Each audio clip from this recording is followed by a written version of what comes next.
विदिशा में पिछले 4 दिनों से शिव महापुराण की कथा गिरधर कॉलोनी में चल रही थी। चारों दिन लगातार बारिश होने की वजह से यहां कई अव्यवस्थाएं भी हो गई थी। कीचड़ होने की वजह से श्रद्धालुओं को परेशानी का भी सामना करना पड़ रहा था। वहीं उत्तर प्रदेश के हाथरस में सत्संग में हुई भगदड़ में 121 से ज्यादा लोगों की मौत हुई। मौत होने के बाद प्रशासन ने विदिशा में चल रही कथा को लेकर हाथ खड़े कर दिए थे। इसके चलते मजबूरी में आयोजन समिति ने भी चौथे दिन ही कथा समाप्ति की इच्छा न होने के बावजूद सहमति दे दी, जिसकी घोषणा कथा पंचक पंडित प्रदीप मिश्रा ने कथा के शुरुआती समय में कर दी, जिससे आयोजन समिति श्रद्धालुओं में निराशा छा गई। इसी बीच कथा समाप्ति होते होते जो भी राजनीतिक प्रशासनिक घटनाक्रम हुआ, उसके बाद आयोजकों की ओर से दी गई सूचना पर व्यास गादी पर बैठे पंडित प्रदीप मिश्रा को दी गई। इसके बाद उन्होंने कथा समाप्ति के पहले घोषणा करते हुए बताया कि प्रशासन भी कथा में सहयोग करेगा और शहर के सभी सहयोगी भी इसमें भागीदारी करेंगे और यह कथा चौथा दिन समाप्त न होकर 7 दिन चलेगी।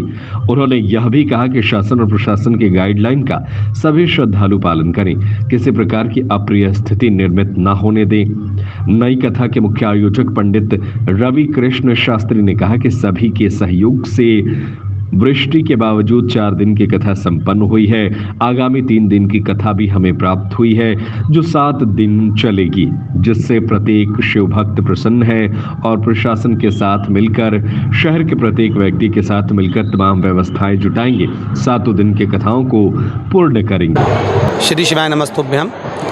उत्तर प्रदेश के हाथरस में जो एक घटना घटी है वो बड़ी दर्दनाक घटना है, जिसके अंतर्गत 100 से ज़्यादा भक्त कहीं ना कहीं किसी न किसी रूप में भगवान श्री के चरणों में पहुँचे हैं।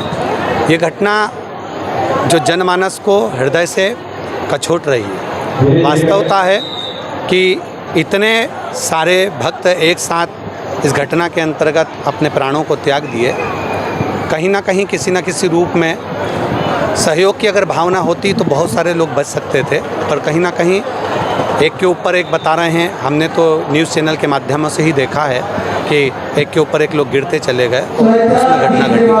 तो बड़ा दुख है और हृदय से भगवान देवादिदेव महादेव से प्रार्थना करते हैं कि सभी जीवों को अपनी गति प्रदान करें और जो हॉस्पिटल में एडमिट हैं उनको जल्दी से जल्दी भोलेनाथ शीघ्र अतिशीघ्र उनको स्वस्थ रखे। श्री शिवाय रखने को लेकर एक मंच से 2 बार देखिए, ये तो समिति के निर्णय हैं। जो समिति ने निर्णय दिया उसके अनुसार एक आदमी। कुछ अव्यवस्था वगैरह देखी जा रही है? देखिए, बड़ी सुंदर कथा चल रही है और आज ऐसा लग रहा था कि बारिश बड़ी तेज़ आने वाली है, आंधी तूफान है और ऐसा कोई नहीं चाहेगा कि किसी प्रकार की कोई घटना हो। इसको देखते हुए ये निर्णय हो गया, लेकिन इतने से भक्त हजारों लाखों की संख्या में पंडाल में मौजूद हैं और सभी धर्म प्रेमियों का ये मानना है कि 4 दिन की कथा आज तक हो चुकी है और 3 दिन की कथा और पूरा शहर, पुलिस प्रशासन मिलकर के और सब प्रशासन और धार्मिक लोग, सभी लोग, सब संगठन मिलकर के और एक शिव भक्त मिलकर के संभालेगा। तो ये कोई बड़ी बात नहीं है कि कथा रुक जाए। इसलिए सबने निर्णय लिया कि जब एक भक्त तैयार है और हमने जब लोगों के उदास चेहरे देखे, आंखों में आंसू देखे, बोल नहीं पा रहे थे लेकिन कह ये रहे हैं कि कथा होना चाहिए। और बोल केवल मैं रहा हूँ, लेकिन आगे से पीछे तक जितने लोग हैं सब ये चाहते हैं कि ये कथा हो। तो हमने भूत बावन भगवान शिव के ऊपर ये छोड़ दिया है, वो जैसा चाहेंगे। प्रकृति से हमारी लड़ने की कोई वो नहीं, हम प्रकृति से नहीं लड़ सकते, लेकिन हम प्रार्थना जरूर कर सकते हैं। भूत बावन भगवान कृपा करेंगे तो जैसी 4 दिन कथा निर्विघ्नता पूर्वक हुई है, ऐसी शेष 3 दिन की कथा और निर्विघ्नता पूर्वक हमारे शहर में संपन्न होगी। आयोजन समिति द्वारा क्या उचित इंतजाम नहीं किए गए, जिसके चलते भक्तों को कीचड़, पानी, इन सब परेशानियों से जूझना पड़ रहा है? देखिए, बारिश का समय है और बारिश में ये सीधी सी बात है, पानी गिरेगा तो कीचड़ हो ही जाती है। लेकिन आप सब पत्रकार बंधुओं से मेरा निवेदन है, आप पहले दिन से देख रहे हैं कैसी मूसलाधार वृष्टि में लाखों लाख भक्त पंडाल के चारों तरफ खड़े थे। यही तो शिव की शक्ति है, यही तो तपस्या का बल है, यही तो भक्ति है। जब भक्तों को कोई असुविधा नहीं है, कहीं किसी को कोई असुविधा नहीं है, हम लोग तो सब मिल कर के, मंडल केवल नहीं सारे शहर का ये मैसेज है, सब लोग मिल कर के।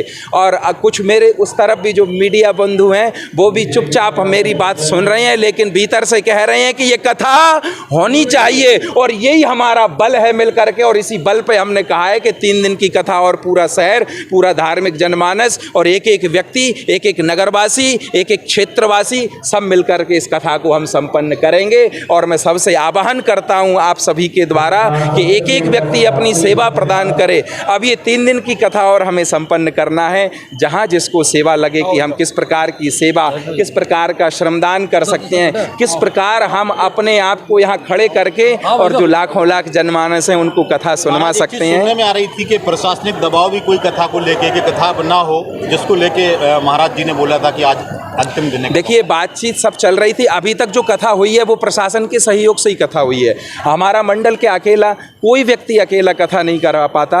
अभी तक जो कथा हुई है वो सबके सहयोग से, और आगे भी ऐसा लग रहा था मौसम को देखते हुए और वातावरण को देखते हुए कि कहीं जैसे कल जो घटना घटी है उत्तर प्रदेश में, उसको देख करके सब लोग घबरा गए थे एकदम से, हम लोग भी, कि कोई ऐसी अप्रिय घटना ना हो, और कोई नहीं चाहता कि इस प्रकार की बात हो। इसलिए सभी के सहयोग से 3 दिन और शेष हम अच्छी सुदृढ़ व्यवस्थाएं करेंगे और सुदृढ़ व्यवस्थाओं के साथ में पूरे शहर से आप सभी लोगों से आग्रह करेंगे, सब लोगों के विशेष सहयोग से सब मिलकर के इस कथा को संपन्न करवाएं। जिला प्रशासन के बगैर सहयोग के, उससे पहले ही जिला प्रशासन गेट पे मना कर रहा है कथा कैंसिल। ये हमें जानकारी नहीं है जी। नहीं ये कृषि उपज मंडी में कथा होनी थी जिसके होर्डिंग पोस्टर भी लग गए थे अपने, और अचानक ऐसा क्या हुआ कि किसने क्या मना किया कि यहाँ नहीं? अब वो देखिए, जहाँ हमारे यहाँ एक बात कही गई है कि हरि इच्छा भावी बलवाना, जहाँ हरि की इच्छा होगी वहीं तो हम कथा करेंगे। तो जहाँ भूत भावन भगवान को विराजने की इच्छा थी वहाँ विराज गए। अब तो 3 दिन और कथा का आनंद लें और जय जय बम बम भोलेनाथ बोलें। जय